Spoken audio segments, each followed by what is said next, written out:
Hello, welcome to my channel. Naruto Uzumaki, savior of the world, had only one wish: to live a normal life.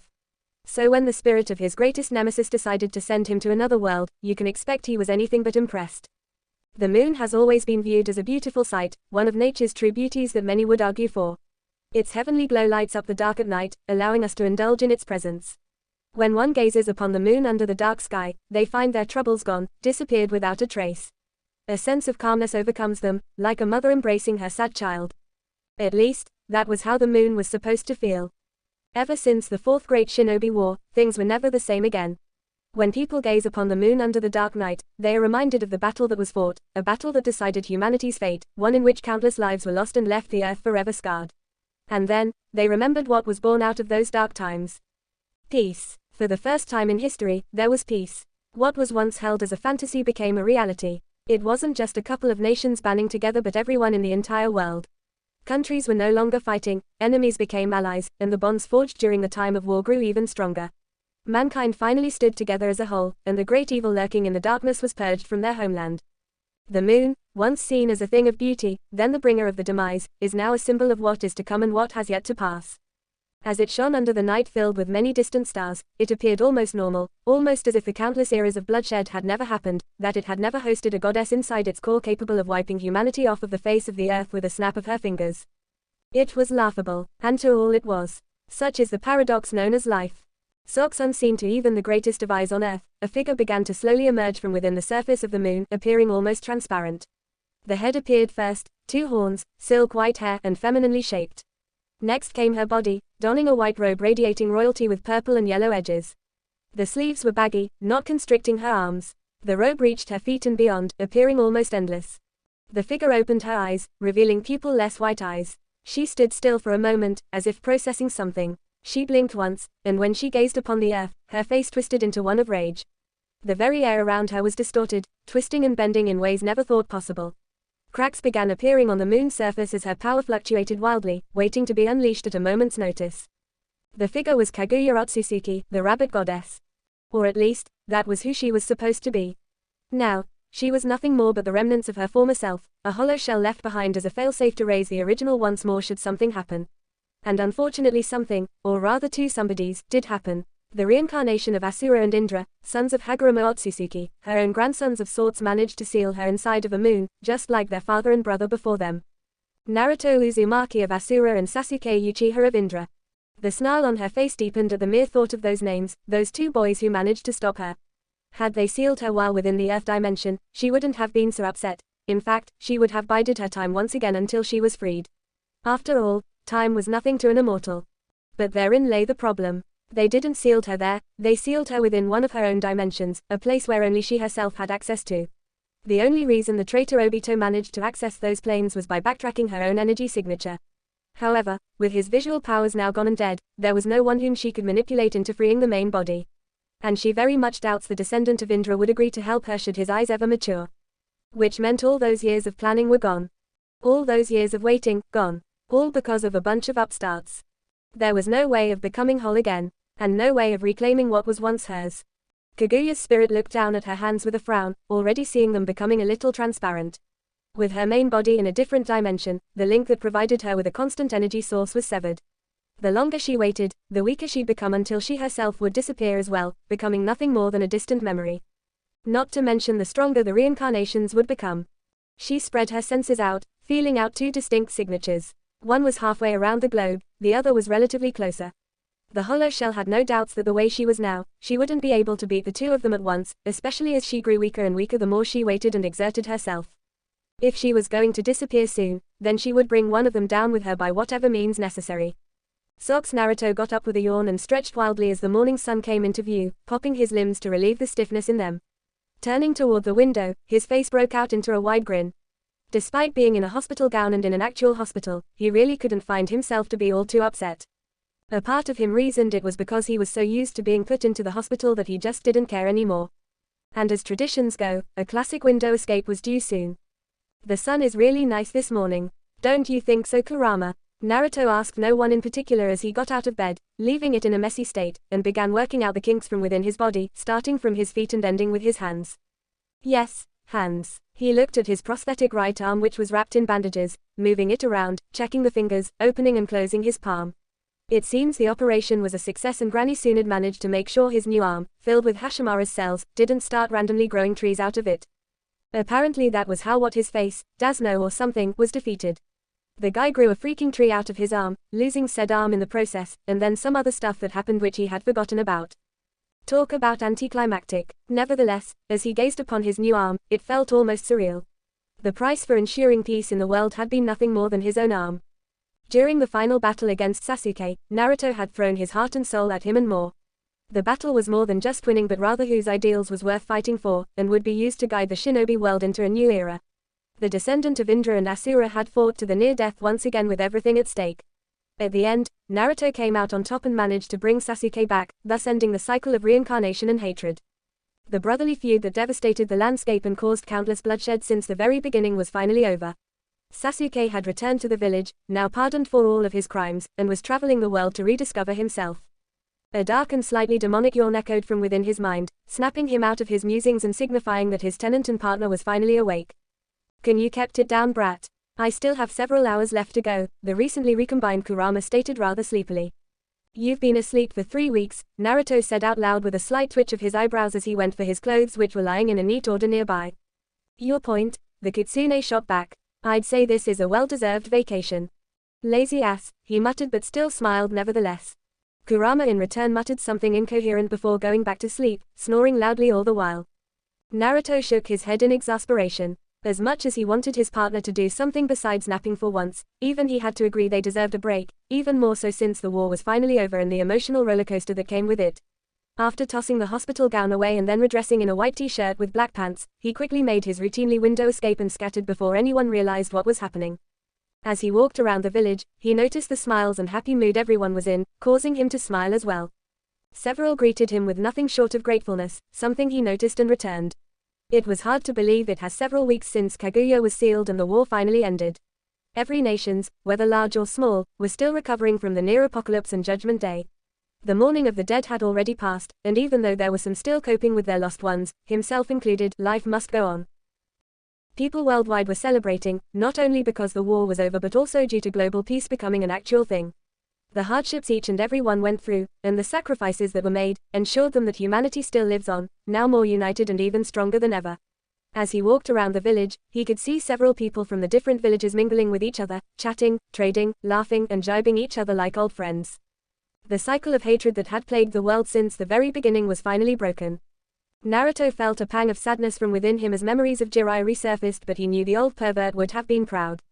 No use thinking on the past, he reassured himself. After all, his godfather, he still couldn't believe the old pervert never mentioned anything of the sorts to him, had entrusted him with a legacy and he completed it and went beyond. If only he could find someone to carry out the other legacy, one involving the Ica series, then the old Toad Sage may finally rest in peace. He'd do it himself, but he was pretty sure Tsunade and Sakura would skin him alive, heal him, before repeating that several times over. And people wondered why he never became a pervert. No, that time in the hot springs with Sai and Yamato while looking for Orochimaru never counted. Fortunately, or unfortunately depending on who you asked, Yamato stopped him before what he committed what could be called suicide by peeking on Sakura. Naruto paused mid-step. Maybe he was a pervert after all. In his defense, all of his male role models were perverts, so that didn't exactly leave a good impression. Iruka was sent flying whenever he used the sexy jutsu. Ebisu was a damn closet pervert who was too high-strung. The third Hokage reads smut in private. He highly doubt the old man knew that he knew about the secret stash behind the drawer. Kakashi wouldn't stop reading his smut wherever he went. He was half convinced the old scarecrow would cuddle with his books at night. Killer Bee couldn't stop staring at Granny's chest and thought the reanimated Yugito flashed him. And then there was Jiraiya, who was the self-proclaimed super pervert with no fears and would shamelessly peek on women whenever the chance arises. Why the hell were all of his teachers a bunch of perverts? Naruto nearly ripped his hair off in frustration, making bystanders look at him weirdly. And then you went and taught the little monkey how to change into a naked girl, thus starting the trend of perverted teachers onto someone else, Kurama happily chimed in. Screw you, Kurama, he gave the kitsune a mental bird. Aren't you supposed to be getting your beauty sleep? The fox snorted. Your midlife crisis, as amusing as it is to see you think for once, oi, was too entertaining to pass up. Naruto's eye twitched. I'm glad you found entertainment in my pains. I live for those moments. Damn foxes. Why the hell did he keep the overgrown furball again?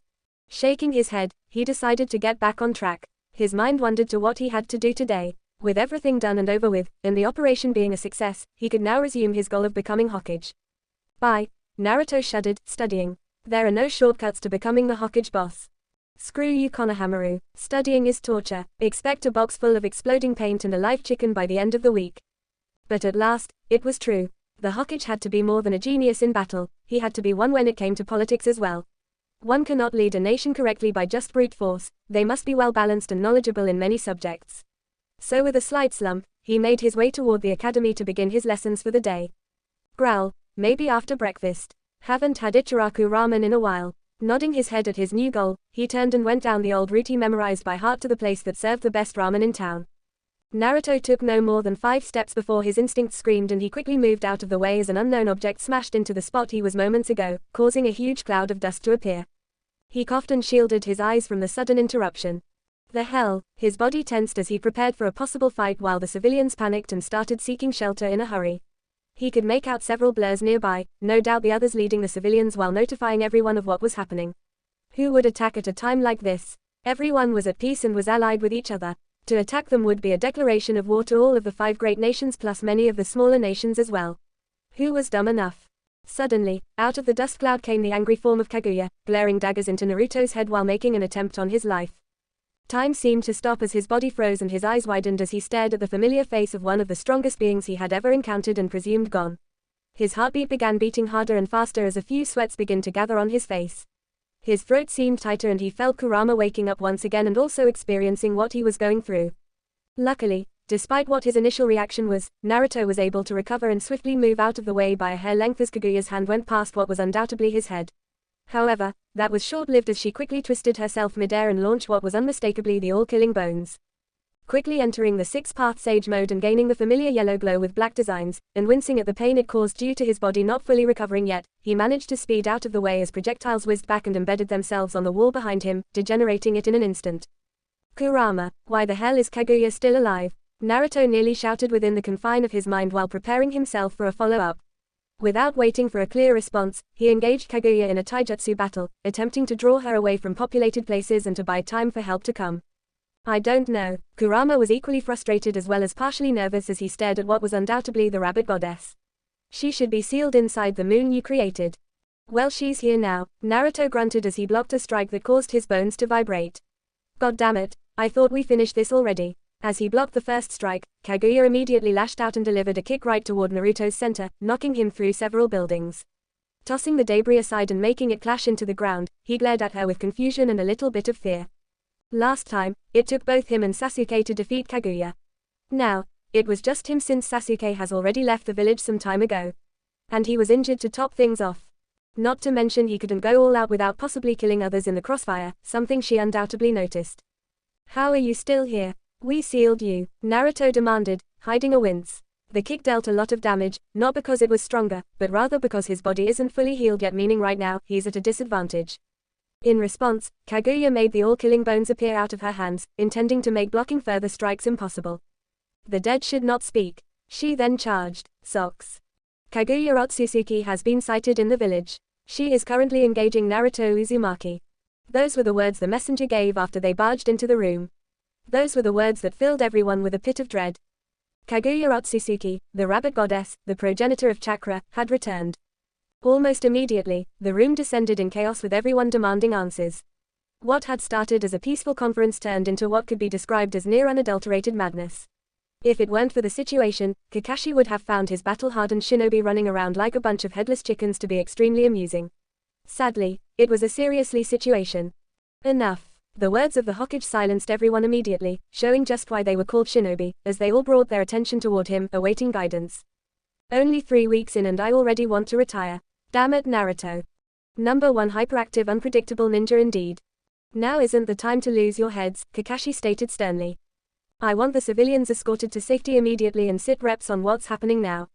Several people nodded and immediately went to work. Notify all able shinobi and set up a perimeter around the battlefield. Naruto will have a better chance of fighting back when he's not focused on protecting us. Several more nodded before carrying out the order. See if you can reach Sasuke, he might be halfway around the world but I'd rather he knew of the situation and hurry back just in case as opposed to not knowing at all. They nodded. And you, Hokage-sama? Kakashi stood up, his face deadly serious. Get me Lady Tsunade and Sakura as well as Shikamaru. Tell them it's an emergency.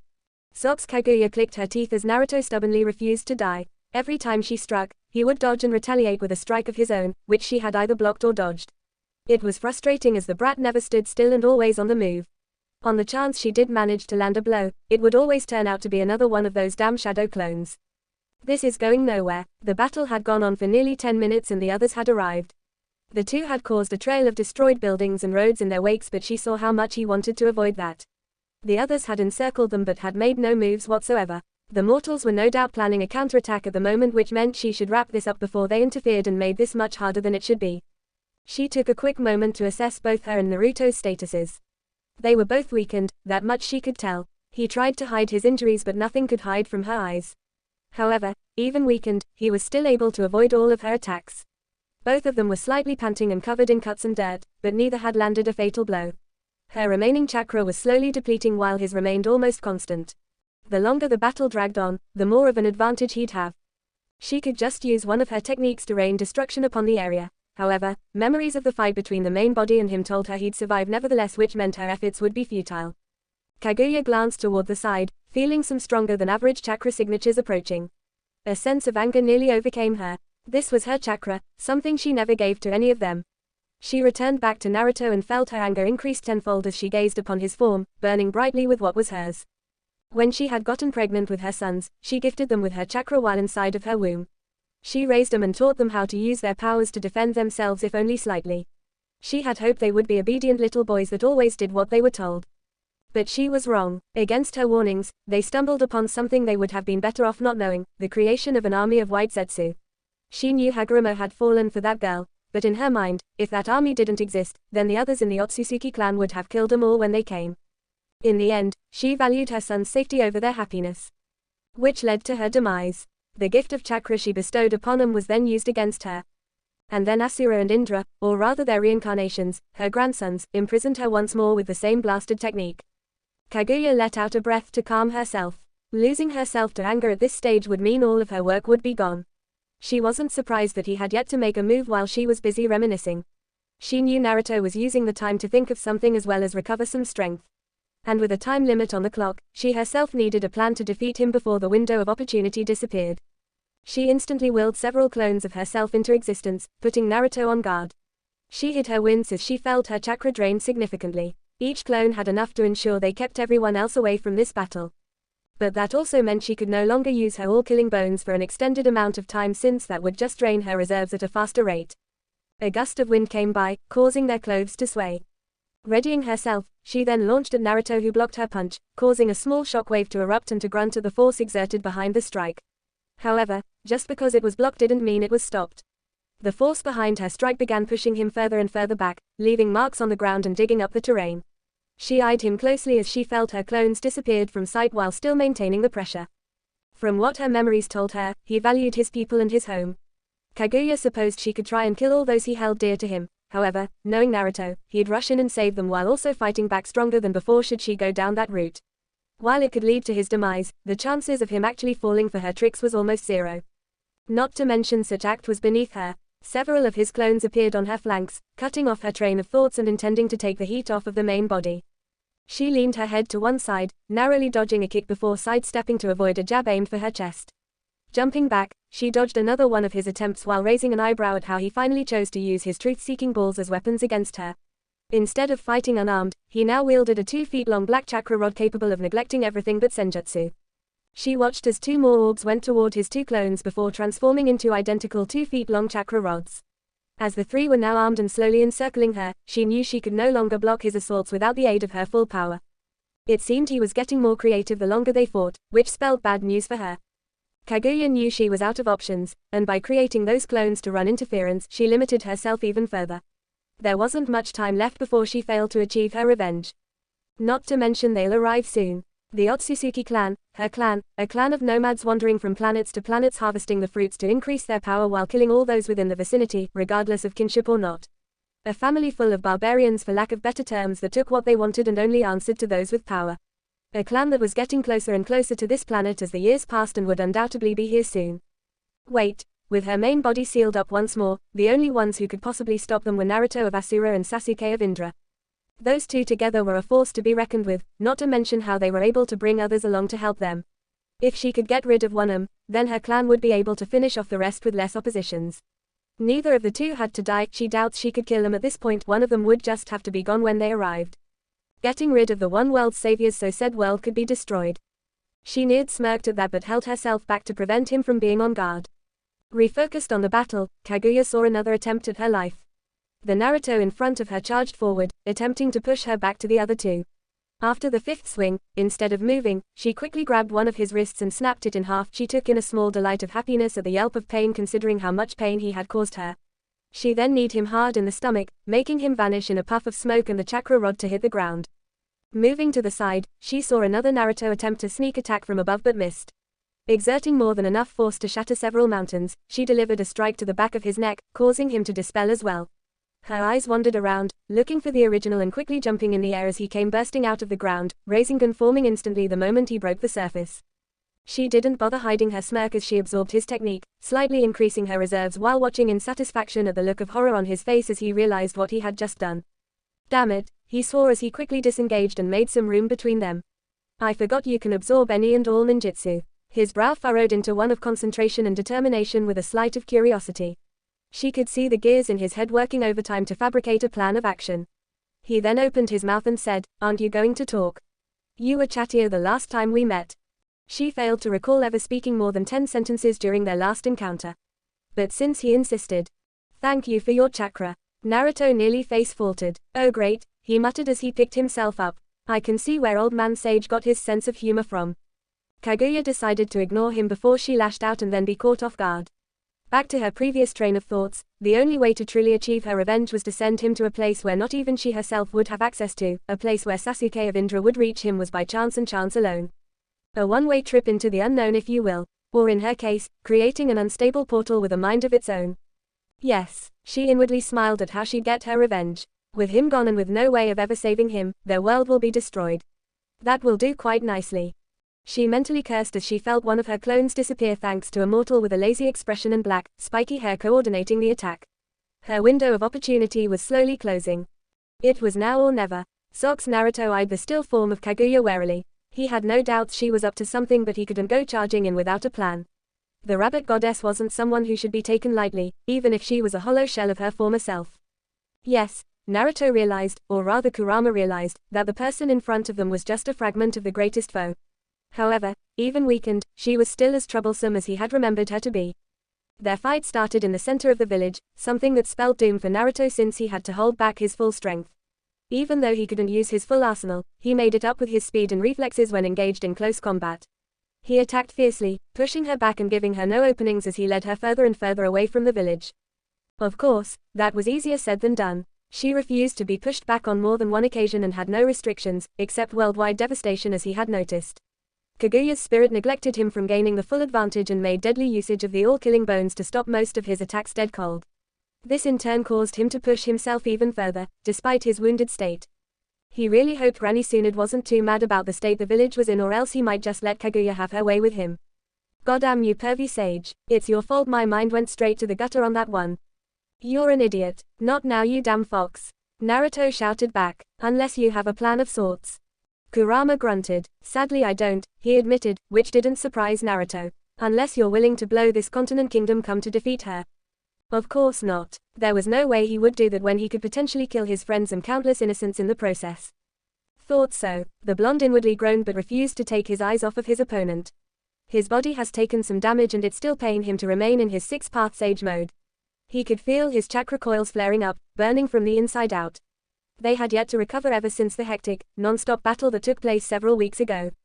It was just like the time he first created the wind style, Raisin Shuriken, in which he damaged the chakra coils in his entire right arm to the point it was almost unhealable, which it was, to a normal being anyways. It was only thanks to his Uzumaki longevity, having Kurama sealed within him as well as being healed by the renowned medical ninja Sunad, that his arm had been restored to its original state. What he had done during the war, throwing several high-ranked techniques one after another and fighting for nearly a week as well as being in an empowered state for extended periods of time, pushed his chakra coils to the very limit and beyond. That's not to say Sasuke was in any better condition, but since he didn't have a tail beast sealed inside, it just meant his recovery was longer than Naruto's. However, if Naruto kept dragging the battle out, the time it'd take for him to recover would increase as well. Why couldn't he live a normal life for once? Focus, brat. He sent a mental thanks back at his partner for keeping him on track. Spreading out his senses, he took in the situation at hand. The Kaguya clones that disappeared some time ago were keeping everyone away from the battle.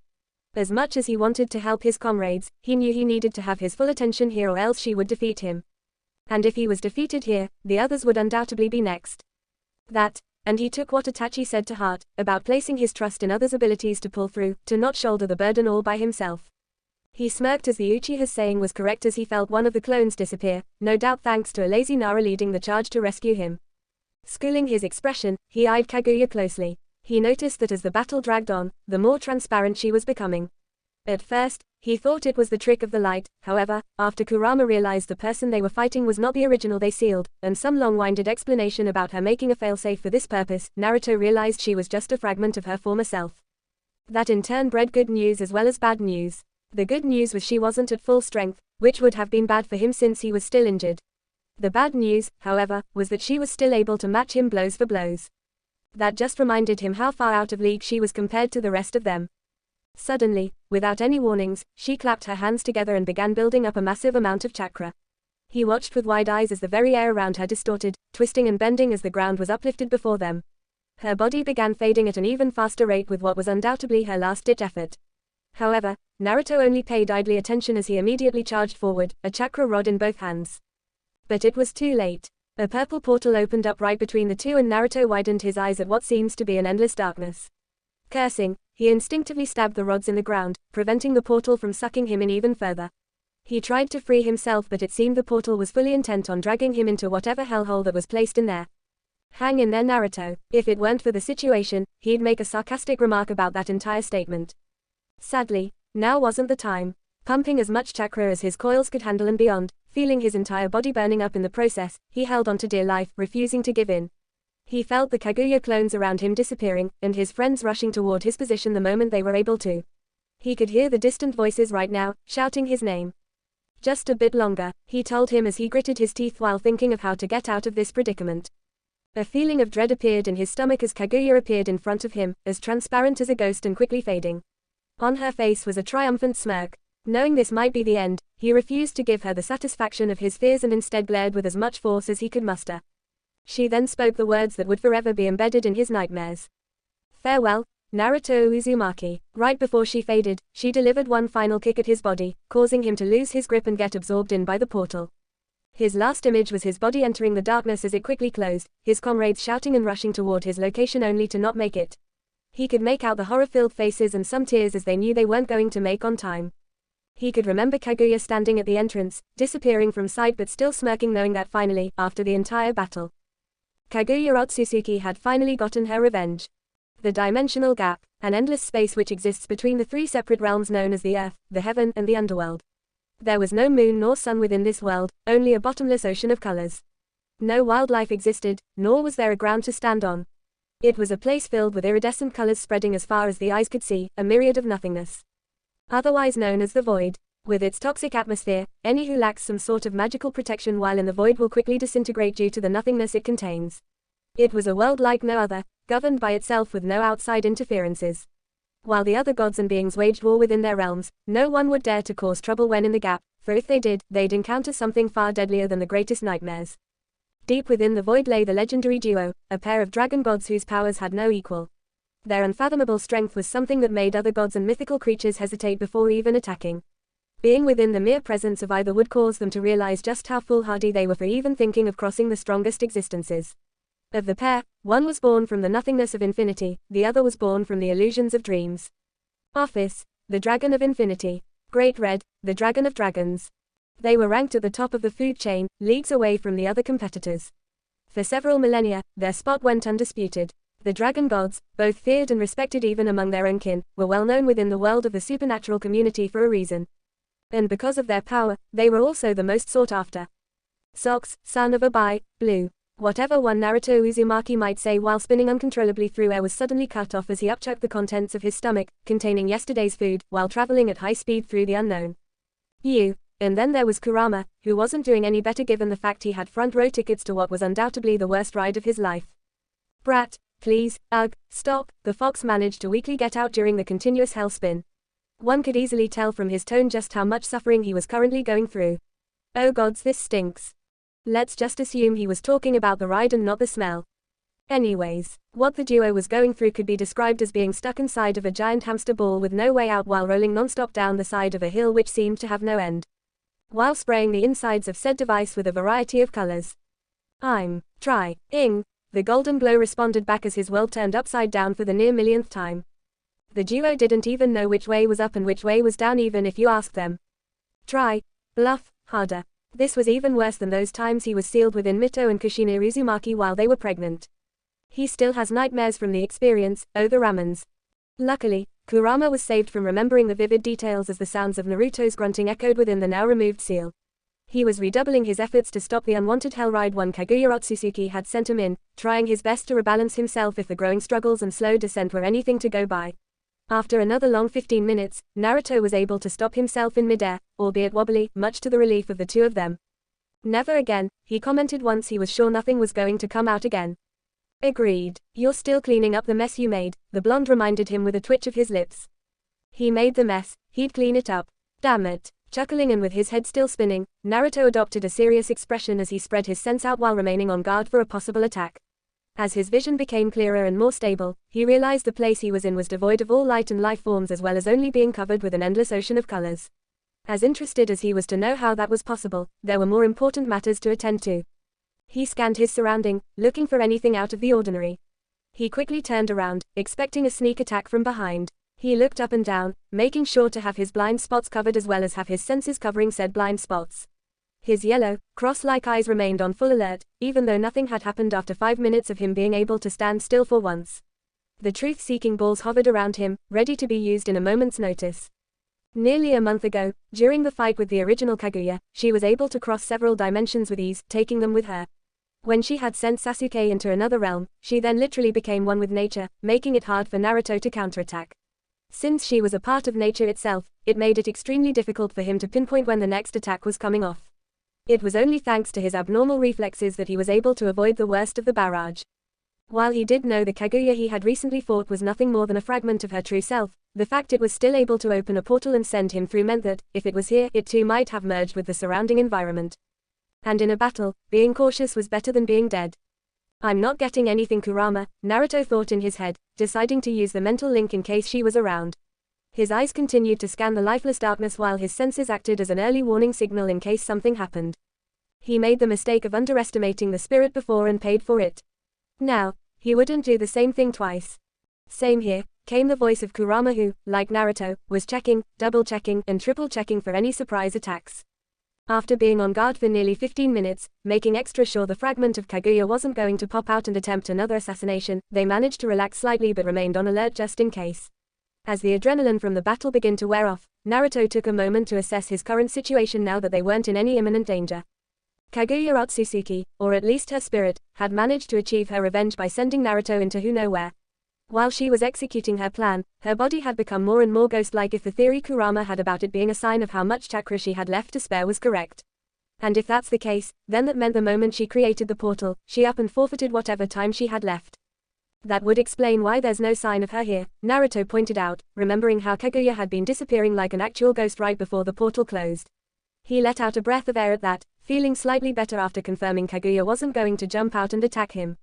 Yes. But that also means we have no way of going home, Kurama pointed out with a grimace while swaying his tail back and forth irritably while inside the seal. Well shit, Naruto didn't bother trying to hide his groan as he decided to sit down on the so-called ground. Great, just great, he muttered out while holding the sides of his head. This was just his luck. This is exactly like the time me and Sakura got stuck in that parallel world.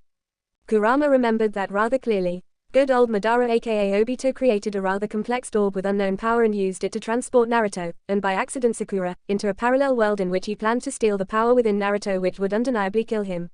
Not to mention that in said world, the Naruto there, or rather Menma, was being controlled to build an army to help absorb the power of the Kyuubi. The kitsune still couldn't believe Naruto was able to regain his memories and defeat Menma by looking at a scroll that was curled up in the size of a Rasengan. That just goes to show how weird his partner's life had been. Looking at a paper scroll gave memories and powers that came from who knows where. But back on the topic, what are you gonna do now? Kurama inquired while cleaning up the mess he had unintentionally made. He was pretty sure there was an old broom and dustpan laying around somewhere in here. I don't suppose you can create interdimensional portals now, can ya? The blonde replied back while lifting his head up a bit. Wincing, no, putting his head back down, I thought so. And to make matters worse, he couldn't even feel his connection with the other tailed beasts back home. And if he couldn't feel his connection with the other tailed beasts, that meant there was no way of contacting the toads since he and the Biju could communicate without the need for a physical plane. Which meant reverse summoning was out of the question. Naruto, currently in Kurama mode with Senjutsu now to keep some sense of awareness due to the current strains on the 6-path Sage mode, released a sai and raked a hand through his hand. During the war, each and every one of the Biju had given him a portion of their powers to use. Afterward, Old Man Sage proposed Naruto to be the stage pointing for whenever any one of them wanted to hang out and talk but were too far away thanks to the markers they left him in. That way, they could keep some form of contact even when halfway around the world. And boy did they use it. A chuckle escaped his lips as he remembered the weekly talks and fun times he had with Gaara and Shukaku and many others when using that link. If the damn Tanuki wasn't so stubborn, both he and Kurama were convinced the raccoon would have rejoined with Gaara by now. Releasing a bitter smile, he decided to lay down on the ground with his hands behind his head, staring out into literal space with a single thought plaguing his mind. I wonder how they're doing back home. Zock's grey eyes looked on with curiosity, as well as with a hint of annoyance, as she drew closer to the yellow glow several miles away, her purple dress swaying through the non-existent air. She had felt his power the moment he had entered the void, and she must admit, the power rolling off him was unlike anything she had ever felt. The energy, unless she was mistaken, was similar to the chakra of the Yukai, but she had never known it to be this dense nor wild, not to mention how limitless it seemed to be. It was like a bottomless ocean that was constantly raging, waiting to burst and explode from its confinements. And then there was the senjutsu he had, which was on a league of its own. That had both interested and slightly frightened her. A being who mysteriously appeared in her home with a power that might even rival her own. An unknown entity whom she'd never heard of before, and trust her, had she known, she would have snatched him up in an instant, never mind whose powers she'd never felt. A wildcard who might just help her achieve her one true goal. To get rid of Great Red from within the void so that she may return to her eternal silence. That was more than enough of a reason for her to approach this strange being who powered down a bit some time ago. Now standing a few feet away from the unknown who was currently laying down with a distant look in his eyes and had yet to notice her, she took a moment to observe his appearance. He has 3 whisker marks on each of his cheeks, almost symmetrical to each other. His clothing consisted of a t-shirt and pants with a pair of sandals. Tied to his forehead was a headband with a strange symbol engraved on a metal plate. Yellowish-orange, ethereal flames covered his body from head to toe and, surprisingly, didn't seem to burn anything at all. Black markings and designs of unknown origins appeared on his limbs, most likely an effect of the flames. Looking closer, she could see how the strange energy manifested itself into what she could recall as a full-length Haori. The best she could do to define the ethereal glow was comparing it to aura. Each mythical creature, upon reaching a certain stage, could manifest an aura of sort when they were charging up, a show of strength if you will, or to prepare for an attack. She herself, for instance, could manifest a purple shroud with flame-like characteristics whenever she called upon her power. The true dragon on the other hand had a dark red shroud surrounding his body whenever he flared his power. However, that was where the difference ended. Unlike hers, this was more than just a simple shroud. Simply put, she could feel another being in it, almost like it had a mind of its own. A sacred gear perhaps. With the biblical god dead, mutations had been known to happen throughout the decades, such as non-human being born with a scared gear, so it's possible that the one he could be wielding may very well be one of the 13 Longinus. If that's the case, then it meant he must be very close to mastering its powers if what she felt were anything to go by. It was strange, she had never heard of a Longinus user with this degree of proficiency who was also capable of wielding, no mastering, chakra and senjutsu and had the power to rival herself or the Apocalypse Dragon before. Oh well, not that it mattered, as long as he was willing to help her, she wouldn't care what he was or had. Deciding to make her presence known, she spoke her first words after observing him for the past 10 minutes. Hello, Socks. Earlier, it had been several minutes after that revelation had sank in. There was no way of returning home. Following that revelation, and knowing he wouldn't be attacked, he had daydreamed about Konoha, how he might never return, what the people there might be experiencing, and what could have happened had he not hesitated to end the fragment of Kaguya. Suffice to say, his mood plummeted. I'm sure everyone is fine, brat. And then there was Kurama, who was currently doing his non-paying, part-time job as Naruto's counselor. Naruto inwardly groaned and covered his eyes. I can't believe this happened. It wasn't your fault, he reassured him. Granny and Sakura are so going to kill me. The words, "if I return," filled the air but neither wanted to say anything about it. The blonde could feel the kitsune shrugging from within, as if almost at a loss at what to do. We both know you've done worse. Okay, fair point. Still, Kurama sighed. He really wasn't getting paid enough for this, nor was he experienced enough to handle this problem. Still, he will try. Naruto, you with me? Yeah, time to pull stuff out of his chakra-constructed ass. Then you should know that regardless of every situations you've been in, you've always found some way, even suicidal, to make it work out for you. Sighing again, yes, I know this look bad. Yes, I know we may never see them again. Yes, this may be a one-way trip and we may be stuck here forever. Is there a point to this? Naruto asked in a deadpan tone. Did the fox even know of the term pep talk, emphasis on pep? My point is, the kitsune drawled out, resisting the eye twitch, is that you shouldn't give up when the situation is bleak. But Kurama, because if you did, if this is you, he made sure to emphasize his point, then you wouldn't have beaten Pion and saved Nagato, you wouldn't have beaten Obito when he became the 10-tailed Jinchuriki, you wouldn't have survived when Madara took me out of you wouldn't have beaten Kaguya, a goddamn goddess of all people, had you given up. But most importantly, the fox drew in a breath. But most importantly, Naruto noticed how his voice was getting softer. You wouldn't have conquered the hatred inside of me had you given up from the start. Although he couldn't see it, he could feel his tenant, no, his partner, smile from within. And had you not done that, we wouldn't be where we are right now. Chuckling somberly, we'd still be trying to fight over who could retain control over your body. And I wouldn't have learned what it was like to smile again. Nor how it felt to have someone I could call a friend. Naruto, Kurama called out worriedly, concerned over the well-being of his partner. He was almost positive that speech would have worked. Then again, he was pretty much BSing at this point. But he was BSing with feelings. Naruto, hey, speak to me. Say something. Sniff. Wah, that was beautiful, Kurama. Naruto exclaimed from within the confines of his mind. Huh, I've always knew you were a big teddy bear under that tough guy exterior of yours. And there went any and all goodwill he had for the blonde. I take back everything I've said, he deadpanned with a violent eye twitch. You are an idiot. And this was the guy he agreed to willingly spend the rest of his life in. I love you too, you big overgrown bag of fuzz. Either Naruto didn't hear him. Or he did and decided to ignore it. I hope you rot in eternal hell, brat. This guy, why did he even bother? I've always knew you cared. It was a good thing Naruto wasn't actually in the cell, or else he feared he may have been blomped by an emotional Uzumaki. Shudders, I do not. Kurama vehemently denied. If not, then why did you have that speech just now, he pointed out in a matter-of-factly tone. I was worried about not being able to go back home. And that was true. You have a habit of breaking the impossible, so I thought. I didn't know you were a tsundere, Naruto stated in an innocent tone. In a low and dangerous voice, did you just? Don't worry, Kurama, he exclaimed, ignoring the killer intent sent his way.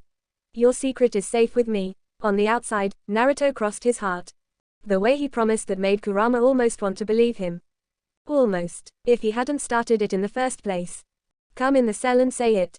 The kitsune roared out. I'll show you my gratitude, you brat. And by gratitude, he meant beat the idiot senselessly until he was nothing more than a puddle. And there's the Naruto pointed out chirpily. I was wondering when that would come into play. Oh, for the love of, why you little, I'll give you a hug later. Promise. Naruto vowed, and sent a mental peace sign, before he quickly cut off the mental link. I don't want your stinking hugs, you hairless monkey. Naruto snickered as he felt the anger Kurama was transmitting through the link, no doubt embarrassed for being called out like that. It wasn't his fault, honest. It's just the fox was too easy to tease and the tough guy act really wasn't fooling anyone once you got to know him. That, and the blonde made it his job to pull the sticks out of everyone's asses, his partner included.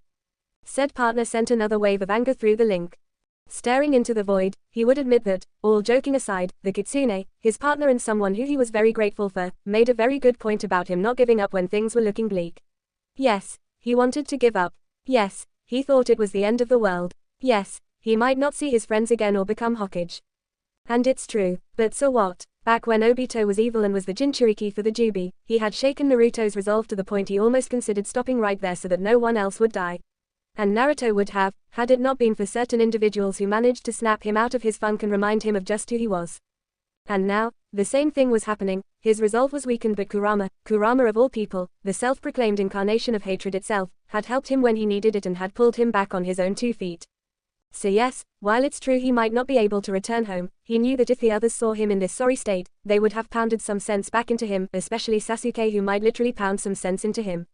Naruto inwardly shuddered. No more electrocution please, or being roasted alive. What was it with Uchiha, lightning and fire? Seriously. Nevertheless, another reason why he wouldn't despair, at least fully, was how Kurama was right to state how things usually work out, one way or another. While it's true he might be stuck here, knowing him, he could either eventually find a way home or learn to love the new world he's in just like he did back home despite the rough start. Things usually have a way of fixing themselves, regardless of how bad the situation may be. For instance, how else could he explain the fact he finally got to meet his parents when all he had to do was almost release the seal containing the strongest Biju who wanted to destroy humanity just because he went a little berserk? Or how he had to nearly die so that he could unlock a power he'd never had before to defeat the enemy or enemies who threatened his way of life? Or how he had to nearly die, again, just to show how far he was willing to go to save a friend from darkness and managed to convince said friend to do so when they're both bleeding, missing an arm and on the edge of death. He swears on his life there was some divine being out who makes it its job to make his life a living hell. He just knows it. Hello. Speak of the devil. Jumping onto his feet and slightly away from the voice, Naruto glared at the person who nearly gave him a heart attack, only to find a girl with dull grey eyes. He could have sworn it was a divine being answering his call. Don't scare me like that. He raised a fist and comically shook it while the other hand was clutching his chest, hoping to calm his rapid heart somehow. At least he knew it was friendly. Why would an enemy announce themselves, never mind greet the person they're about to injure, considering neither of them had met before? He very much doubted the little girl was a threat considering she didn't exude an ounce of malice in the air. Wait, she didn't exude anything, no chakra signature, no malice, no presence, nothing. Kurama, this was beyond the scope of anything he could handle alone. Why must you always attract the weird one? The kitsune grumbled while spreading out his senses, knowing this wasn't the time to be holding a grudge. Unless she really was harmless, and if that's the case, then he was going to give the blonde idiot the ass-kicking of his life. What are you doing in my domain? Her soft voice reached his ears, but something, unseen to him, felt off. It was like her words were there, but her heart wasn't. Brat, Kurama cut in, interrupting his thought process. She's waiting for an answer. Naruto blinked. He scratched the back of his head like he always did when sheepish. Sorry about that. I didn't mean to intrude on your home. Looking around, it's a nice place you have here. Not to mention weird. Now that his head was clear, he finally noticed something that wasn't there before, how the very aura this place gave off was one of nothingness, as in there's nothing to feel at all. That shouldn't be possible since, even when Kaguya sent them through several dimensions, he could always feel something about it. Ever since Old Man Sage gave him his power, his connection with the world skyrocketed to the point he could pinpoint where someone was and how they felt all within the span of seconds. He could also notice the subtle differences in locations as well, such as how one place may be more pure or corrupted, for lack of better terms, as compared to others. Here though, he couldn't feel anything, no taint, no warmth, no life, nothing. Granted he was in Kurama mode and not Six-Path Sage mode at the moment, but still, he should have sensed something. It was like a void of sorts, one deprived of literally everything. Naruto glanced toward the little girl who had not moved or spoken for a while. Taking in her appearance, he estimates she was around 12 years of age or so. She had long, flowing, raven locks that reached toward her hips, which was held together by a cute, purple headband. She was wearing a purple gothic Lolita dress that reached her knees with white designs at the rims along with a pair of white shorts and black flat tops. But the real question here was why the hell were there X-shaped tapes covering what was obviously her modesty? Seriously, what sort of irresponsible parents would do that to their... Are you done yet? His partner sighed. The two of you have been staring at each other without neither one noticing for the past 5 minutes, he helpfully pointed out, hoping it would clear up some confusion. They were like two peas in a pod. Meat kettle, you're both idiots. Kurama snorted at his own joke. Anyways, hello, you there. Naruto waved his hand. You're sort of staring at me. This was just awkward. Yeah, think. Not now, damn it. The duo watched as the mysterious little girl slowly blinked, as if coming out of whatever trance she was in. Bluntly asking, why are you here? The duo's sweat dropped at how emotionless she was. Heck, Naruto was certain she could put Shino to shame. And that was saying something considering he rarely talks, and when he did, it was always monotone. At least she used a soft tone when she spoke. Focus, brat, Kurama reminded him while sighing once again. His attention span was so short these days. He was pretty sure getting bashed in the head several times from fights had something to do with it. Oh well, right, sorry about that, again, he chuckled sheepishly for spacing out there, again. It's just that, where is, here, exactly? Naruto asked with confusion. There were no distinguishable landmarks for him to recognize, such as buildings or trees. Heck, everywhere he looked, there were only colors and the feeling of emptiness. He wasn't even sure there was an end to this place. Unseen to him, she relaxed a bit upon hearing he didn't intentionally come here to steal her home. Spreading her hand out, like a real estate agent giving a tour to a potential buyer, "This is the dimensional gap, otherwise known as the void, my home." Her voice did not change at all, remaining the same blandness since the very beginning even after the revelation. Void, huh? Fitting. I see. Naruto nodded his head as if it finally made sense. I have no idea where I am. Inside the seal, Kurama facepalmed. Idiot. Of course you don't. Kaguya sent you here, not yourself. With practiced ease, he ignored the living mass of hatred inside his mind. Oh gosh, that sounded so weird. Normal life, that's all he ever wanted. He was so caught up in his thoughts that he didn't notice how the mysterious girl had closed the distance between them and started circling him like a piece of artifact to study. He was freaked out, naturally, due to bad experience with previous maniacs. However, upon closer examination of the girl, he noticed something. When she was standing completely still, she became one with the nothingness in the air, as in the two of them became one. However, now that she was moving, and he was focused on her, he could see how he'd missed sensing her before. While she didn't actually give off an aura of sort, aside from one alike to the surroundings, she did have her own unique feel to it.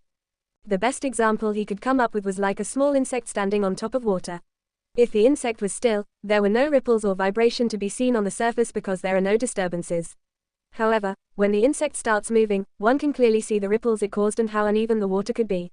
Of course, that's if you paid close attention, since that insect was, say, in the middle of a lake.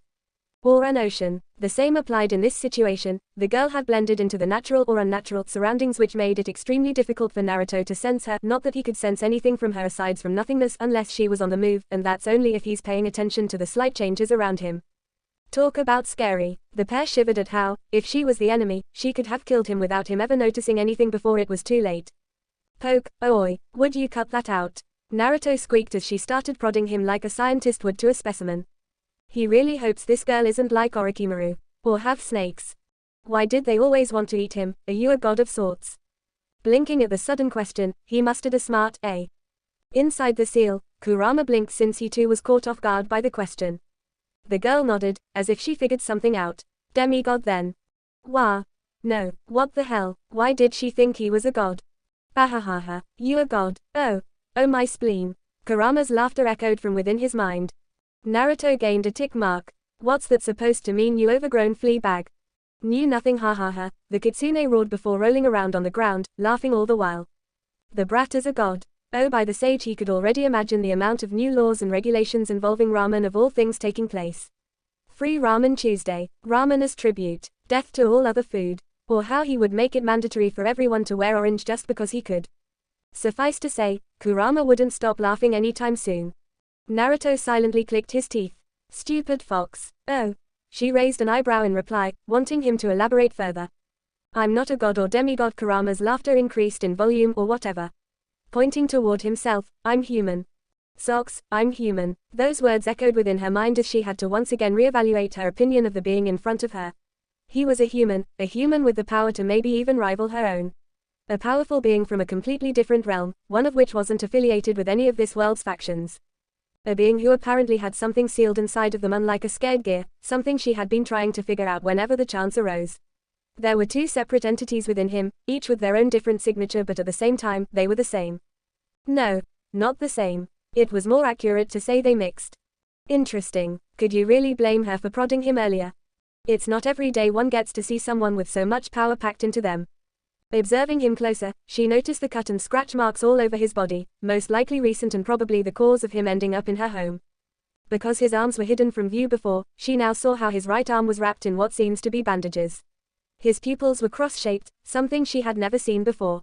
He was tall, most likely around 5 feet 8 inches. His hair was spiky, but what caught her interest was how the cloak of his made what seemed to be 2 yellow, flame-like horns on his head.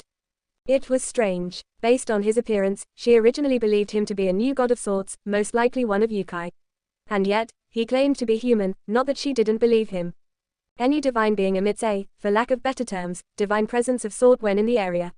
This was so others would recognize just who they were. It's also very handy when controlling masses as well as gaining new followers, since the people would feel as if someone really were looking out for them. That in turn bred more faith and thus increased their own power. This human before her did in fact emit a presence, but it wasn't divine upon closer examination. It felt like nature, but he can't be a nature god, for not even they would deny godhood, especially when their powers grow to such proportions. Denying one's godhood would be akin to denying your own identity. While it won't mean much to others, to divine beings, it meant people would lose faith in them. And if they lost faith, then their source of food and power would dwindle to the point they would stop existing. Demigods on the other hand had no such needs. However, of all the demigods she could recall, none could match his description, even more so when all of them knew of the void and had been given strict orders not to enter it, rogue or otherwise. And if they were rogue, their own religion leaders would have struck them down before they could ever set foot here. Given that, she really had no choice but to believe him to be human. Correction, the strongest human. That revelation brought upon a little excitement as well as hope from within her. She had originally come to see his intentions in her home and then act accordingly. Basically, if he proved to be like Great Red, she'd obliterate him where he stood. If not, then, hopefully, she could convince him to join her in her goal of freeing her home. And she'll be damned to let this opportunity pass away. A human with the power to rival that of the gods and goddesses as well as herself. The strongest human she had ever met. Not to mention with no affiliation. I have a question for you then, human, she started, after a moment of silence. Excitement and a hint of hope could be seen in her eyes, something he undoubtedly caught on. This could be the chance she had been waiting for. Naruto twitched. Hey, I have a name, you know. Naruto Uzumaki, he clarified, inwardly wondering why she made it sound as if she wasn't human. She nodded, her raven hair swaying as she did so. She would remember that name. Very well then, Naruto.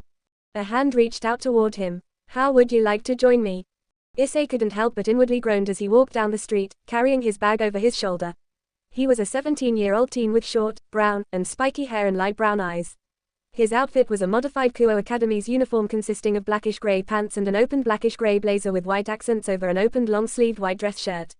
A red t-shirt was underneath it, and for footwear, a pair of slightly worn-out blue and white sneakers.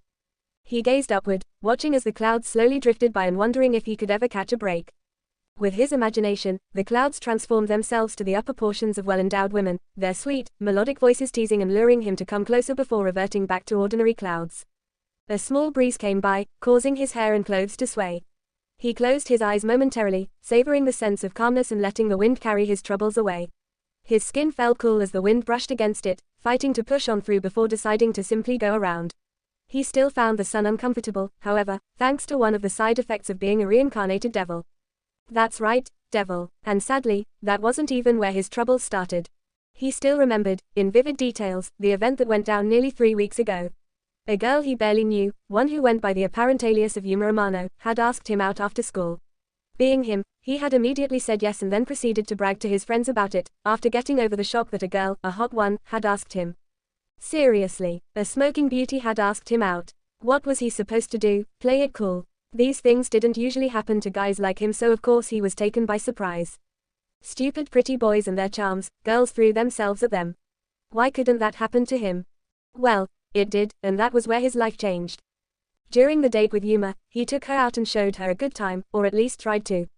Since it was his first date in like ever, he was at a loss at what to do and where to go.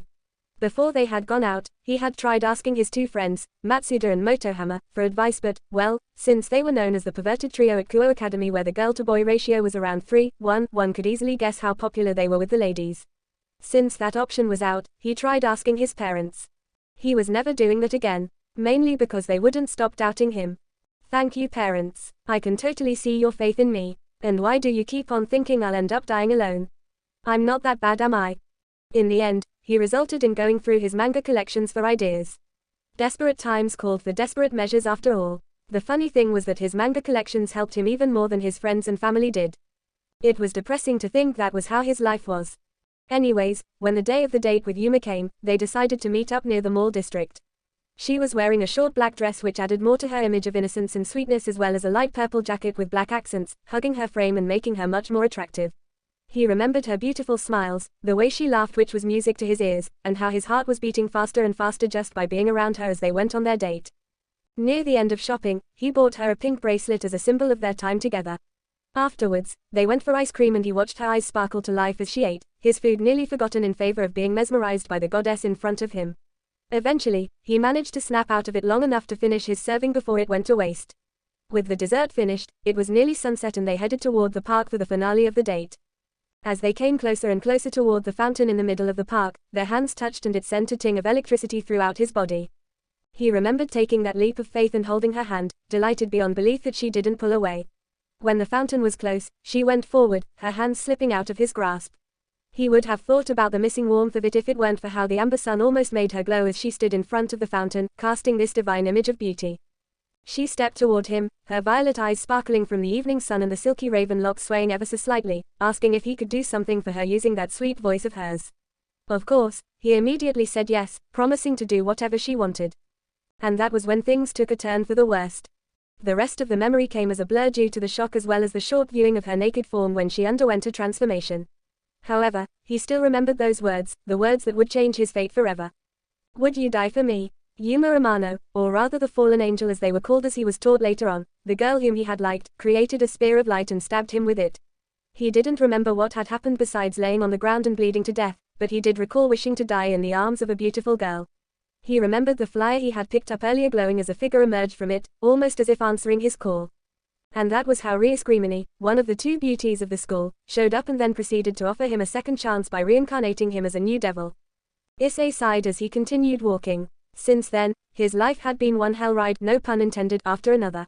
The following week was full of confusion as he wondered why nobody could remember Yuma, almost believing and agreeing that he had dreamt her up. As he walked into the park where he last saw her, he was attacked, again, by a fallen angel and nearly died, again.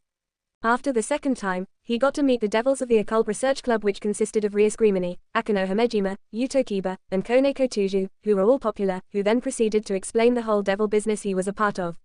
From then on, he'd been adjusting to the devil life while also trying, and failing, to earn contracts from humans so he could advance in rank and finally have his harem. Yes, as a devil, once he'd reached a high enough level, he could form his very own harem. He couldn't help the perverted giggle that escaped his lips.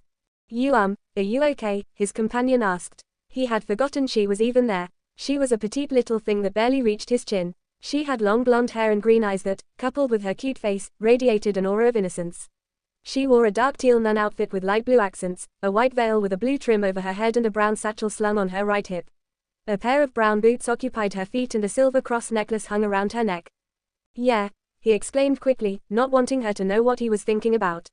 Sorry about that, Issei replied sheepishly back to the cute Italian nun whom he had met a couple of minutes ago, one of which he promised he would show her to the church while getting to know her along the way. What he did manage to learn was she had a sacred gear just like himself, only hers deal with healing others as far as he knew unless his could do something like that as well. She was also a very kind-hearted individual who would treat others nicely, regardless if they were a devil or not, which was how she got kicked out of the church and ended up here in Japan.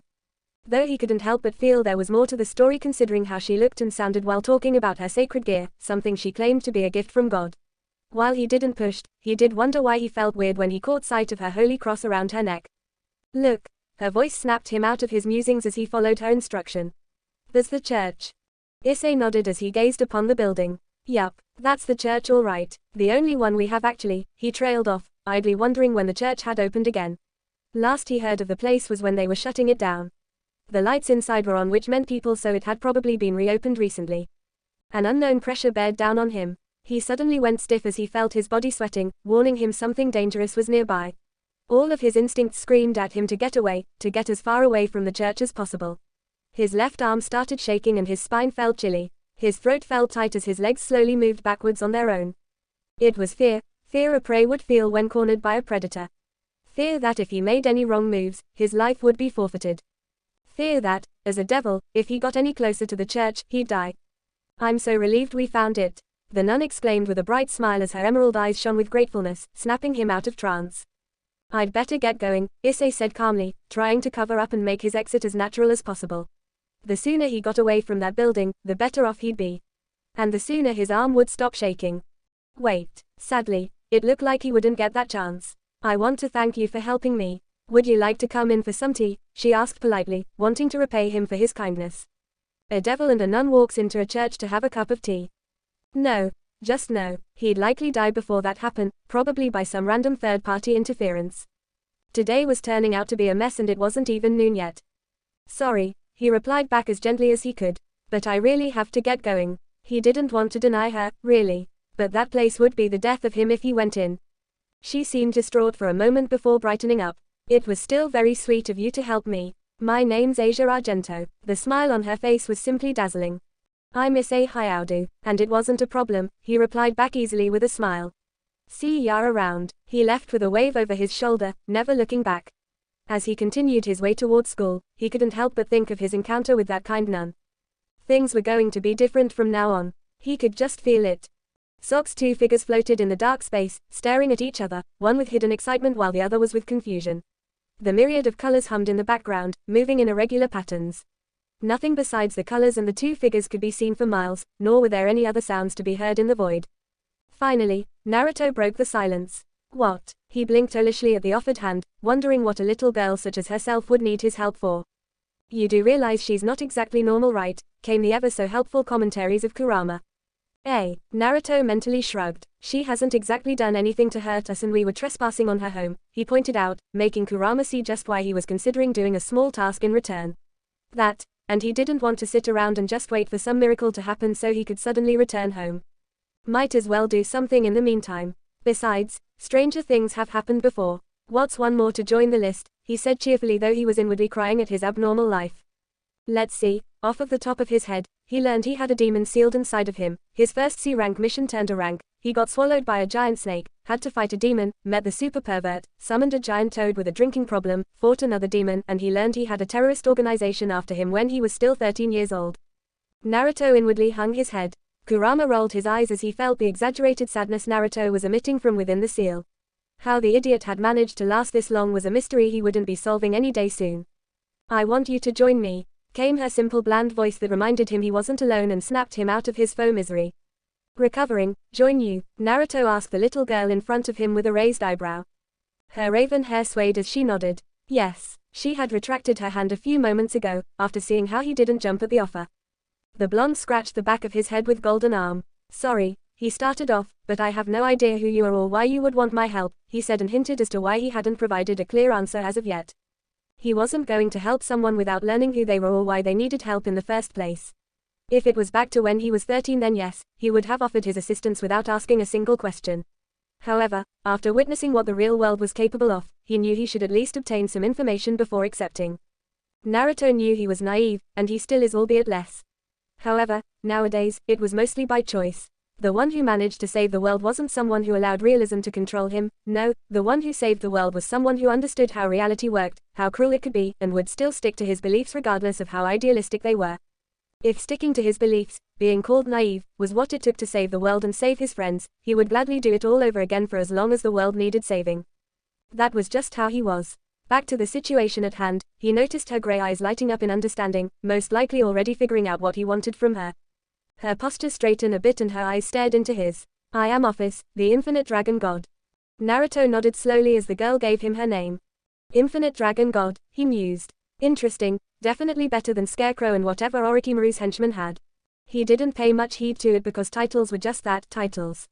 Some had them because they had earned it, others were mostly self-proclaimed. Some could actually live up to their title, such as the first Hokage who was dubbed the God of Shinobi. Other people, however, such as bandits being a prime example, couldn't because they chose those monikers for a purpose in mind such as intimidation. He didn't believe Officer's title for the moment unless he saw her transform into some sort of infinite dragon god or whatever. Plus, she was a little girl. How could a small thing like her be a dragon god?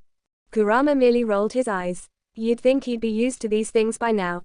That's right, the now dubbed Office replied. Naruto tilted his head, a look of confusion plastered on his face. But aren't you a girl? He couldn't help but asked. I am a shapeshifter. I can change to any form I want, however, I prefer this form the most, she explained, gesturing to her childlike body. So, Naruto drawled out, making a mental note. It is a shapeshifter, you like to take the form of a little girl and have been in it the longest. Kurama merely raised an eyebrow at his partner's questionings. Where was he going with this? She nodded slowly, her eyebrows slightly furrowed together. Yes. So wouldn't that make you the infinite dragon goddess? Naruto pointed out. It made sense if one thought about it. God referred to a male and goddess referred to a female. Since Office had been in a little girl form the longest and prefer it, she should change her title from god to goddess so people wouldn't be confused. The duo watched as Office became unresponsive and her face unreadable. I think you've stumped her, Kurama pointed out matter-of-factly after not hearing from her for several minutes. Oops, came his oh-so-eloquent response. Was he not supposed to do that? I see, she started off slowly after her brain finally rebooted itself.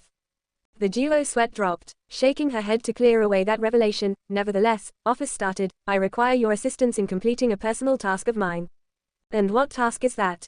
To join the Chaos Brigade and get rid of Great Red. Naruto tilted his head. That answer only gave birth to even more questions. What's the Chaos Brigade? He inquired. The Chaos Brigade is an organization formed to help me achieve my dream, a world of silence. He raised an eyebrow in response, though he was inwardly frowning. Those words sounded so familiar to him. What do you mean by a world of silence? To tell you would require me to start from the beginning of where this began, she stated. After seeing his nod, she continued, very well. As you know, this place, the Void, is my home and has been for a long time. Back then, I've always had this place to myself. The vibrant colors, the endless space, and the presence of silence were all mine and mine alone. And I suppose this all changed when this, Great Red, showed up. Naruto asked neutrally, trying to connect the dots himself like how Haruka, Kakashi, and Granny had taught him. Ophis nodded. Indeed, I had left this place for some time, wandering endlessly across many realms in search of anything of interest. From the great halls of Asgard to the ninth circle of hell, I searched. But I could not find any. She shook her head at the last part. When I had returned home after my long journey, I saw my home being occupied by another being. Great Red, the Dragon of Dragons, in place of my absence, had claimed this place for himself, she said with a small frown and tone of disdain. Could you not have asked him to leave? I mean, it is your home after all, he asked curiously. Her face remained impassive, but he could have sworn he almost saw her snorting. I have tried, but Great Red is nothing more than an immature brat whose only care in the world is to perform ridiculous, aerobatic stunts and have deemed my place as the only suitable dimension for it. Naruto's sweat dropped. What the hell did he get himself into this time? Seriously, this sounded like something out of an old fairy tale. A princess requests help from a distant hero to drive the evil dragon off of her home. Only this time the princess is a dragon and the evil dragon that he is to fight sounded like a stunt devil who had yet to reach puberty. Kurama roared in the background with laughter. Shut up, damn it. Rescue a princess from a literal dragon, check. Buahahaha. Put a sock in it, you overgrown hairball. The kitsune only laughed harder. Naruto breathed in, then breathed out. He'd get back at the peanut head later. And because he refused, you created this Chaos Brigade. She nodded. What can you tell me about them? He inquired. Might as well know who he might possibly be working with in the near future if he chose to accept this task. The Chaos Brigade is composed of creatures with unique abilities. The organization had been around for centuries with the numbers steadily rising. Devils, fallen angels, and humans make up the majority of the members there. All have pledged their aid and power in removing Great Red from my home when the chance arises. In return, I granted each person a blessing of my power for them to use as they pleased. Kurama stopped laughing and joined Naruto in staring at her unbelievably. What? Resisting the urge to twitch, if I may ask, seeing her nod, he continues, if they have been around for as long as you claimed, then why haven't they done anything about your problem yet? Naruto inquired as calmly as he could while making a mental note that she is not as young as she appears to be. Whatever gave you that idea? Came Kurama's snarky voice. He did say the girl in front of them wasn't exactly normal, but the idiot ignored him. You reap what you sow after all. The blonde cut off the mental link while his eye twitched, not wanting to get into an argument with the peanut gallery at this moment. It is because they are not adequately strong enough to fight Great Red as they are now, was her simple response. Kurama sent a wave of disbelief through the seal. Naruto resisted a facepalm. Barely. Even he wasn't dumb enough, not after the sessions with his 3 tormentors, he means, teachers, to not miss how the so-called Chaos Brigade has only been using Ophis for their own benefits as well as never intending to fulfill their promise to her. While he himself would never break a promise, he knew he couldn't say the same for others. A verbal response could easily be taken back as well as be misleading if done right. In other words, they knew what Ophis wanted to hear, told her that they were there to help, and once they got accepted by her, they would then receive power to do whatever it is they pleased. And he doubted the Chaos Brigade was full of pure-hearted people. It sort of reminded him of the Akatsuki before it was disbanded. Nagato, Konan, and Yahiko could be compared to Ophis in a way, being the original leaders of their own respective organizations with a non-evil goal in mind. However, as time moved on, the original purpose of the group changed into something more corrupted thanks to certain individuals manipulating them into their bidding, eventually turning the once pure organization into something akin to a terrorist group. You do know they're just using you, right? Naruto asked, hoping she did realize what they were doing. So imagined his surprise when she nodded. It does not matter, she started, I am but a figurehead for them. As long as they fulfill their promise and get rid of the pest, I do not care. Even if they might end up betraying you, he pointed out, hoping she would see reason. Sadly, she shot that down. I am one of the strongest beings in existence. They wouldn't dare, she stated blandly as if saying a fact. He inwardly sighed at how naive she could be. It was no wonder she was so easy to manipulate. That really coincided with his childhood actually. So will you join me, Naruto Uzumaki? Her voice brought him out of his train of thoughts. Said blonde looked at her with calculating gaze, a touch of sadness and pity within his eyes. He looked around the void, looking far beyond the myriad of colors. His eyes scanned around as he took in as much details as he could about the place. He listened intensively with his ears, hoping to pick up something. He reached out with his senses, wanting to find something, anything, about the place. And he did find something. Nothingness, and an endless sea of darkness. He looked back at her and gave her a sad smile, confusing her slightly. The way she had no one but herself to rely on. The way everyone feared her because of her powers. The way they wanted to use her because of those powers. All of it reminded him of Gaara. Gaara at least had his siblings around him before Naruto had changed him. Ophis. She had no one, at least none that he knew of. But with the way she was speaking, he could sort of guess she was never close to anyone. And he could tell her experience regarding emotions rivaled that of Gaara when he was young. She reminded him of himself too, or least, of how he could have turned out. Whereas he rejected the darkness growing up, wanting others to acknowledge him and be with him, Ophis on the other hand embraced it and thrived in it. The darkness was all she had known for a long time, and she was okay with that. She probably left her home because she was curious as to what the world was like. However, seeing that she preferred the silence, she must have grown to hate it. And that reminded him of Sasuke. Naruto bit his lips. This being in front of him, the one who welcomed the darkness so openly, the one who was so used to its presence that she wished for nothing more but for it to return with her, could she have been how Sasuke would have turned out had Naruto not convinced him? Would Sasuke have been like her, alone in the darkness with no one to rely on and be content with it? Was this what Sasuke had wanted? Eternal isolation from everyone. He looked around at the void, the endless place with no life in sight. There was no light, no air, no trees, no wind, no sun, nothing. All that stretched for miles was a sea of darkness and colors, humming and moving in the background with no real purpose. There was no feel of life in the air, no warmth, no cold, no happiness, no sadness, nothing. It was sad and lonely, like an orphan who never knew the feeling of parents, or what it was like to have a friend. How about a deal then? Naruto said from out of the blue as he stared into the colors. A black eyebrow arched upward. A deal? Came her usual bland reply with a hint of curiosity in it. He looked back at her, his yellow eyes from his Kurama mode piecing into her gray eyes, shining with what seemed to be determination and confidence. He raised his hand and extended his index and middle finger up. 2 months, he declared, I want you to come with me for 2 months to the real world.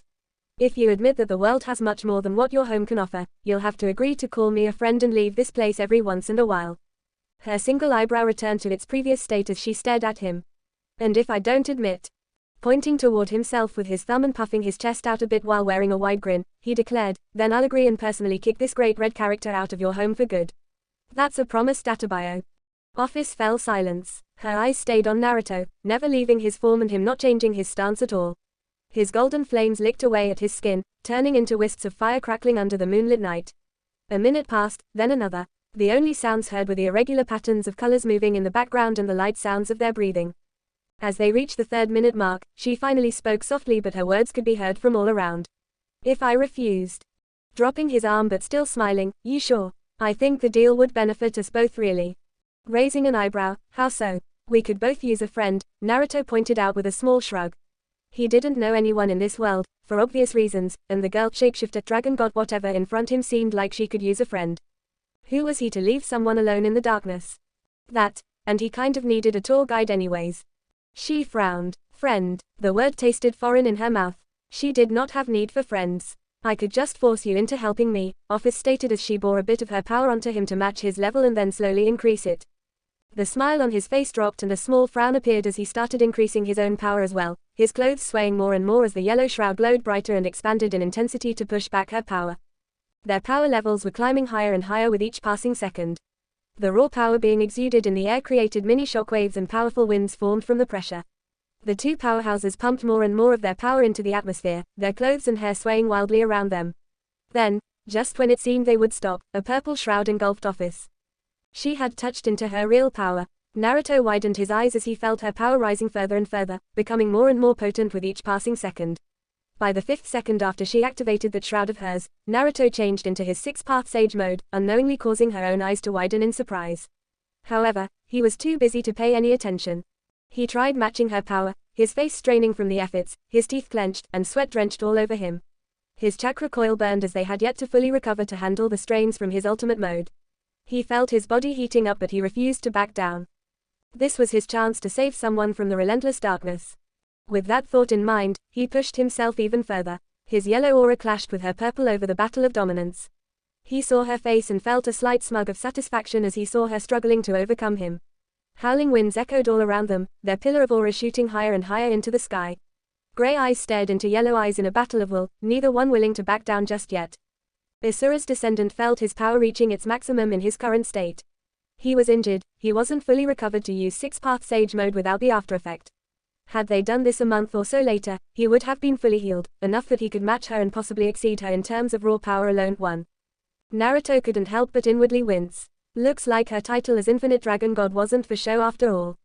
Enough. It was Ophis who broke their verbal silence. And with that, the presence that dominated the void disappeared as if it had never happened. Socks the Dragon God stared at Naruto with newfound respect. She had only meant for the display of power as a mean to assess whether or not he had to will to back up what he had stated. She had seen so many people stand before her, making demands and offering deals. They came before her wearing a face of arrogance and eagerness, believing they could control her into agreeing to their terms. But the moment she flared her power, they all changed, they grew submissive, agreeing to do whatever she wanted them to do, in fear of facing her wrath.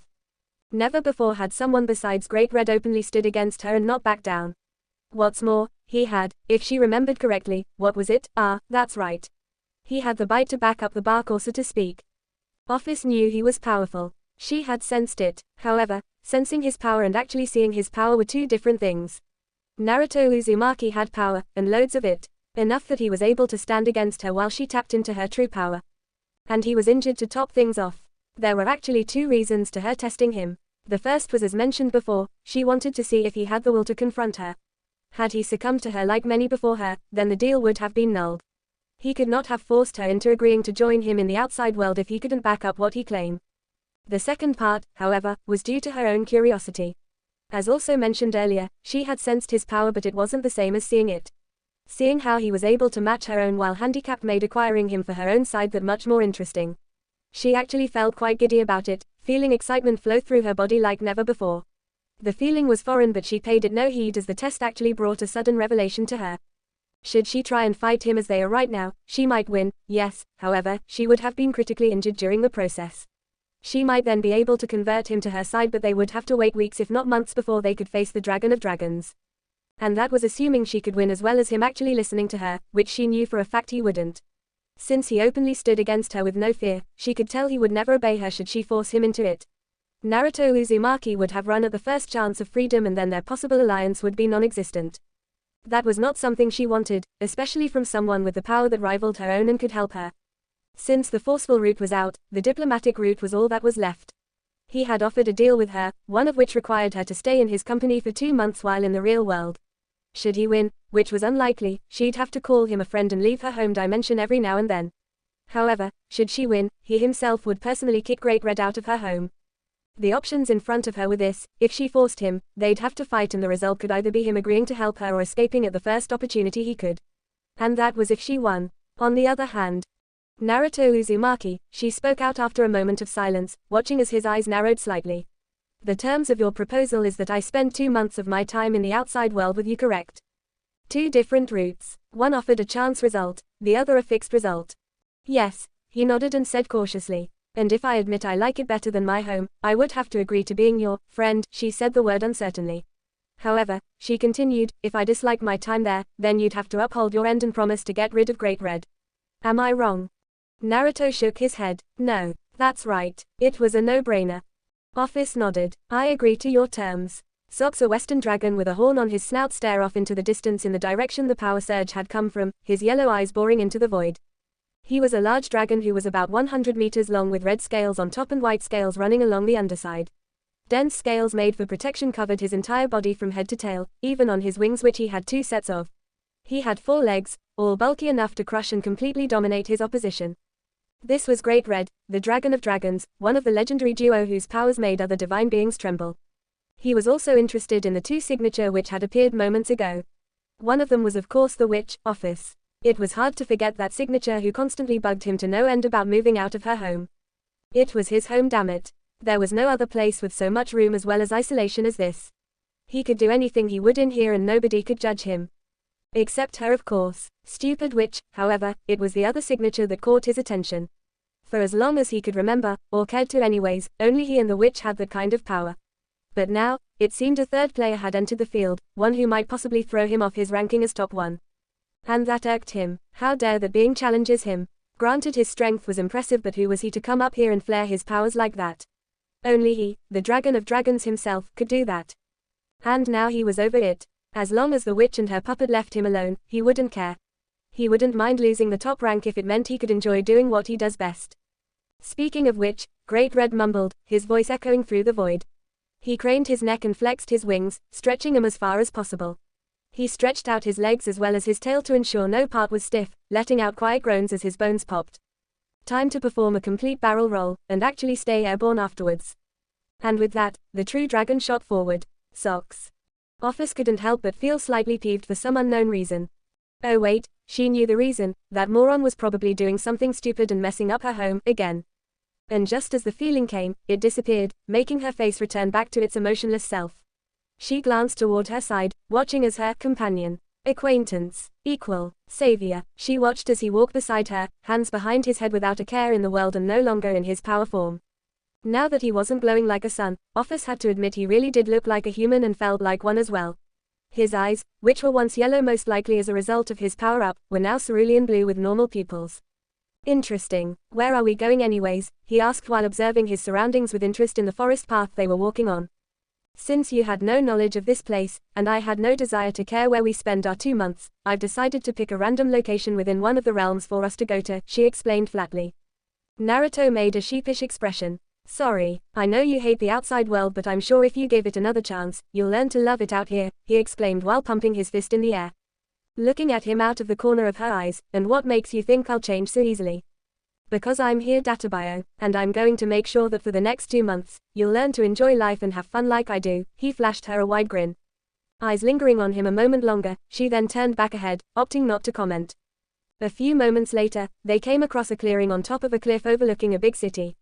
Welcome to Kyoto. The afternoon sun bore down overhead, illuminating the city as well as slightly irritating Ophis, who was not a fan of the light. Towers that surpassed the height of those back home stood before Naruto, all made from unknown designs he was not familiar with. Sounds, which sounded like honks, echoed from within the city, and a silver bird flew overhead, roaring all the while. Strangely, it seemed the place was divided into 2 places, as evident that, from where he was standing, further back on the right side were buildings which resembled those back home. Feudal Japanese homes to be exact, if only Naruto knew what that meant, since Ophis took the liberty of explaining some stuff to him on the way here. Compared to the city on the left, the right looked old, ancient, outdated. However, to him, that just felt right. Probably because it reminded him on home, but he'll take that over the alien side any day. In the seal, which Naruto had restored the mental link earlier after Ophis agreed to the terms, Kurama nodded his head in agreement. Say Ophis, he pointed toward the similar Konoha design, can we go over there first? She merely shrugged. Okay, you might want to suppress your chakra, Naruto, Kurama advised. If what Ophis said was true, the Yukai or whatever here could sense your chakra from miles away. Naruto thought about that. He wasn't here to cause trouble, even if trouble always found him. He was here to show Ophis a good time for the next 2 months or so. That being said, after hearing Ophis explain how each of the factions in this world had an unstable peace accord, getting caught up in a political shitstorm was something Naruto did not want to deal with right now. Especially since none of his teachers or friends were here to bail him out in case something went wrong. Knowing him, something will go wrong. That, and he hadn't completed his lessons on politics yet, and they had made it perfectly clear he was to avoid politics until after his lessons were completed, and to also have someone with him at all times, which he was totally fine with. They'd talk, he'd fights. It was a mutual agreement. Right, Naruto said, agreeing to his partner's suggestion. Suppressing his chakra was a good idea. There was a pause between the two. How'd I do that? Kurama facepalmed.